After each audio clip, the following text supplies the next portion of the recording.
오늘 이 저녁 시간 함께 읽을 하나님의 말씀 사사기 17장 9절에서 13절까지의 말씀입니다. 사사기 17장 9절에서 13절까지의 말씀 여러분들을 대표해 제가 읽도록 하겠습니다. 사사기 17장 9절 말씀부터 계속해 읽어가도록 하겠습니다. 미가가 그에게 묻되 너는 어디에서부터 오느냐 하니 그가 이르되 나는 유다 베들레헴의 레위인으로서 거류할 곳을 찾으러 가노라 하는지라. 미가가 그에게 이르되 내가 나와 함께 거주하며 나를 위하여 아버지와 제사장이 되라. 내가 해마다 은 10과 의복 1벌과 먹을 것을 주리라 하므로 그 레위인이 들어갔더라. 그 레위인이 그 사람과 함께 거주하기를 만족하게 생각했으니 이는 그 청년이 미가의 아들 중 하나같이 됨이라. 미가가 그 레위인을 거룩하게 구별하며 그 청년이 미가의 제사장이 되어 그 집에 있었더라. 이에 미가가 이르되 레위인이 내 제사장이 되었으니 이제 여호와께서 내게 복 주실 줄을 아노라 하니라. 아멘. 오늘 이 시간 우리는 예외가 없는 죄악, 그 첫 번째 이야기를 가지고 함께 나누는 시간 갖도록 하겠습니다. 반복되는 타락 가운데에서도 여전히 이스라엘을 구원하고자 하시는 하나님의 사랑이 나타난 사사기 17장의 말씀을 갖고 함께 나누는 시간을 갖고 있습니다. 오늘 본문 말씀 가운데에서 우리는 한 레위인의 등장에 대해서 찾아볼 수 있게 될 것입니다. 그렇다면 이 레위인은 죄 지은 미가와 어떻게 만났고 그를 어떻게 대하고 있는지 오늘 본문 말씀 한 절 한 절 찾아보며 함께 알아보는 시간 갖도록 하겠습니다. 먼저 본문 9절 말씀에서 성경은 이렇게 기록합니다. 미가가 그에게 묻되 너는 어디서부터 오느냐 하니 그가 이르되 나는 유다 베들레헴의 레위인으로서 거류할 곳을 찾으러 가노라 하는지라. 이 9절 말씀에서 우리는요, 미가가 사는 지역을 방문한 한 명의 레위인을 찾아볼 수 있게 될 것입니다. 월요일 말씀에서 우리는요, 미가의 집에 하나님이 아닌 우상을 세우는 신당이 세워지게 되었다라는 사실을 함께 나눌 수가 있었습니다. 미가는요, 하나님이 그에게 허락하지 않으신 신당을 만들었고요. 하나님이 이스라엘 백성들에게 절대로 만들지 말라고 한 우상을 세우는 죄악을 범하였습니다. 심지어 미가는요, 레위인 제사장을 대신해 자신의 아들을 제사장으로 삼고요. 일반인에게는 만드는 것과 입는 것이 허락되지 않은 에봇을 만들어 그 신당을 위해 준비하여 놓았다라는 사실을 우리가 또한 월요일 말씀 가운데에서 함께 나눌 수가 있었습니다. 그리고 이처럼 하나님 앞에 수없이 많은 죄를 범한 미가 앞에 레위인 한 사람이 등장하게 됩니다. 그는 유다 베들레헴에 속해 있는 자로서 이제는 그곳을 떠나 생계를 위해 여기저기를 방황하고 있는 자다라는 것을 오늘 본문 말씀은 우리들에게 알려주고 있습니다. 그런데요, 우리가 여기서 한 가지 짚고 넘어가야 할 것이 있습니다. 하나님은 여호수아 시대에요, 이스라엘 12지파에게 그 지파들이 각각 거할 지역이 어디인지를 분배해 주었습니다. 하지만 이 레위인들에게는요, 살 곳을 분배해 주지 않았는데요. 오직 이 레위인들은 성막 주변과 그리고 하나님이 여호수아를 통해 그들에게 알려준 몇몇 성읍에서만 계속해서 살아갈 수 있는 자격을 얻게 됩니다. 그런데요, 오늘 본문에 등장하는 레위인이 출신이라고 말을 하는 이 베들레헴은요, 그 당시 레위인들에게 배분된 성읍이 아니었다라는 것이죠. 한마디로 이 레위인은요, 자신이 살아서는 안 될 그 성읍에서 오랫동안 살다가 그 성읍에서 더 이상 내가 생계를 유지할 수 없다라고 생각하자 나의 삶을 위해 다시 한번 다른 곳으로 떠나는 그러한 모습을 보이고 있다는 것입니다.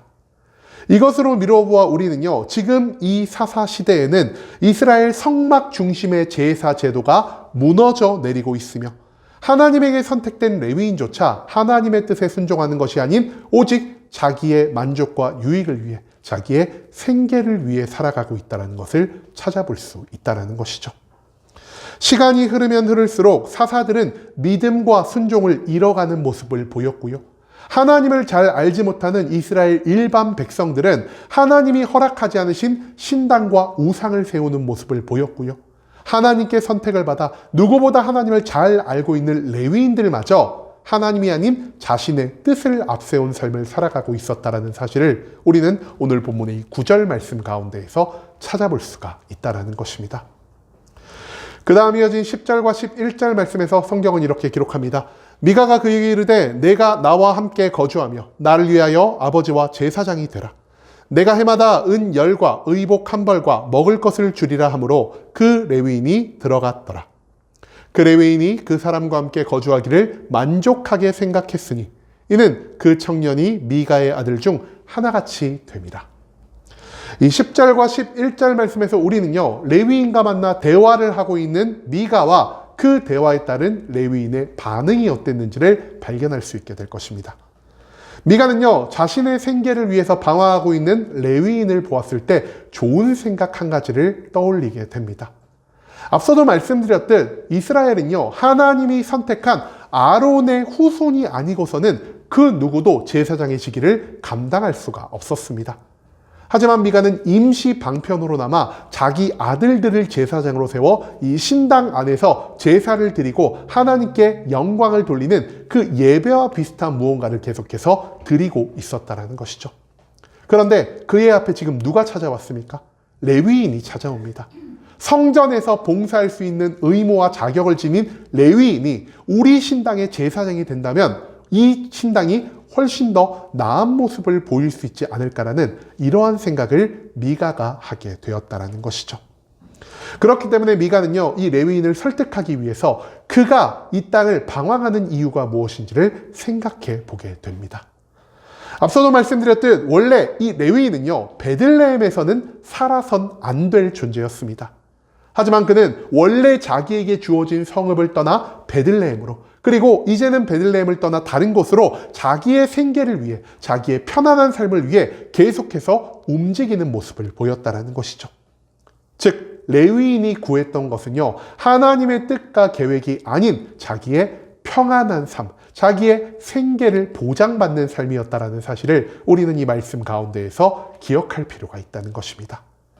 그리고 미가는요, 자기 어머니가 우상을 만들고 아직까지 많은 은을 가지고 있다는 것을 알고 있었기 때문에 내가 이 레위인의 생계를 충분히 보장할 수 있다는 이러한 생각을 하게 된 것 같습니다.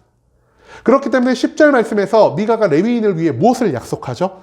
나를 위하여 아버지와 제사장이 되라. 내가 해마다 은 열과 의복 한 벌과 먹을 것을 주리라 함으로라는 것을 우리가 찾아볼 수가 있습니다. 여기서 말하는 은열은요, 보수라기보다는 이 레위인에게 주는 1년치 용돈, 품위 유지비 같은 개념이었고요. 여기서 말하는 의복 한 벌이라는 것은 내가 너의 제사장 직위를 완벽하게 보장하겠다. 그리고 그 지위에 합당한 복지를 너에게 계속해서 제공하겠다라는 의미를 가지고 있는 것이고요.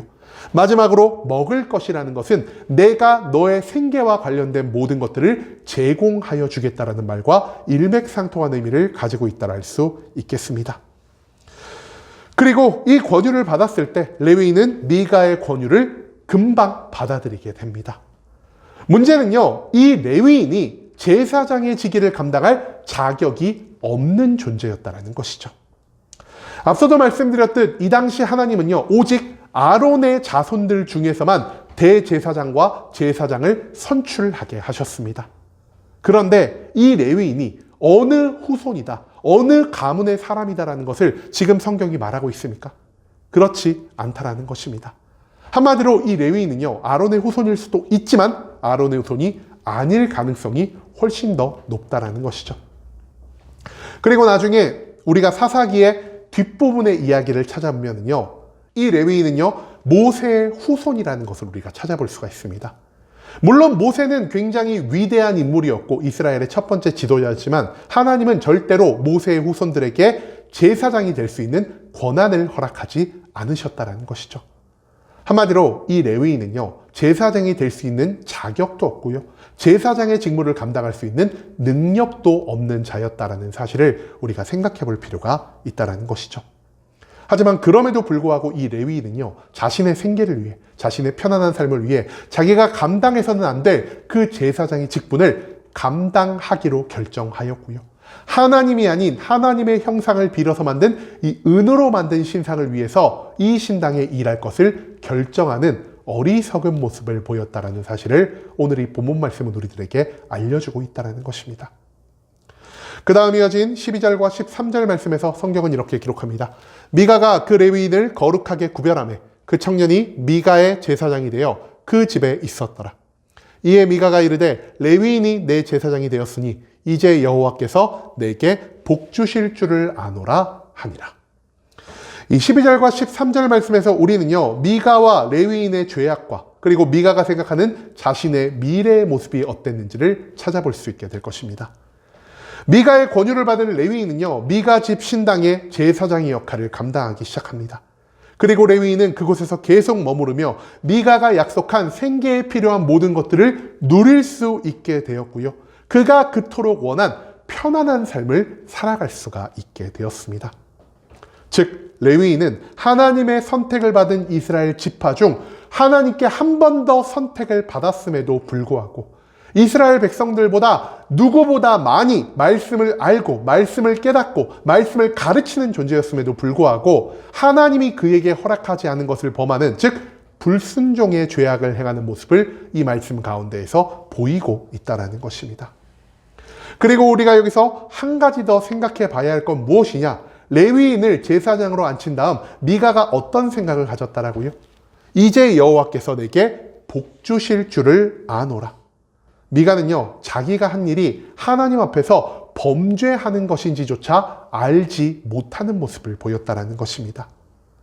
우상을 만들었고요, 허락되지 않은 신상을 세웠으며 자기 마음대로 레위인과 자기의 아들을 제사장으로 세웠음에도 불구하고 그가 지금 바라고 있는 것은 무엇입니까? 내가 하나님께 이만큼의 열정을 보였으니 하나님이 나에게 마땅히 복을 주실 것이다라는 이 소망을 레위인이 가지게 되었다라는 것입니다. 즉, 미가는요, 하나님 보시기에 굉장히 큰 죄인이었지만 자신의 죄를 스스로 인식하지조차 못하고 있고요, 자신의 신앙생활을 하나님이 기뻐하실 거라고 생각하는 어리석음을 보이고 있다는 것입니다.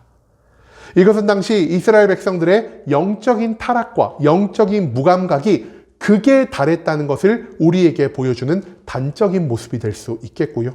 그들은 하나님의 말씀이 아닌, 하나님을 따르는 온전한 믿음이 아닌 자신의 생각과 자신의 감정대로 내 마음대로 신앙생활을 하고 있다는 것을 나타내는 가장 강력한 증거가 된다는 사실을 우린 또한 이 말씀 가운데에서 잊지 말아야 한다는 것입니다.